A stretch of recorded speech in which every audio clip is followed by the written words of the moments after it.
High, welcome to our new vlog. तर आजपासून आम्ही आमच्या चुलीच्या रेसिपीला सुरुवात करत आहे. तर बघूया पुढची रेसिपी काय असेल. तर तुम्ही नक्की बघा पूर्ण व्हिडिओ. आपली पहिली रेसिपी आहे प्रसादाचा शिरा. तर त्यासाठी आपण घेणार आहे रवा, अवेलेबल तेवढे ड्रायफ्रूट्स, साखर, गावरान तूप, इलायची, केळी आणि दूध.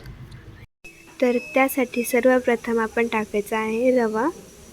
तर रवा आपल्याला छान लालसर होईपर्यंत परतून घ्यायचा आहे. तर आम्ही रवा छान लालसर होईपर्यंत भाजून दिला आणि त्यानंतर आम्ही परातीत काढला.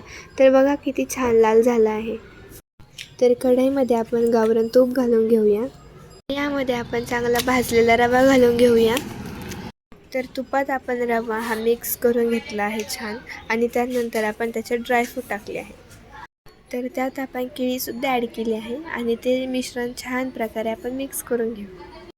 तर त्यामध्ये आपण दूधसुद्धा टाकलं आहे आणि ते छान मिक्स करून घेऊया. आणि त्यात आपण साखर घालू आणि त्यात आपण इलायची टाकू. आपली चांगली चूल चालू आहे आणि त्यात बघा शिरा किती छान शिजतोय. आणि अशा प्रकारे आपलं शिरा तयार झाला आहे. तर अशा प्रकारे आपला प्रसादाचा शिरा रेडी झाला आहे. तुम्हाला आवडला असेल तर नक्की फॉलो, लाईक, सबस्क्राईब करा आणि आमच्या चॅनलला असंच भरभरून प्रेम द्या.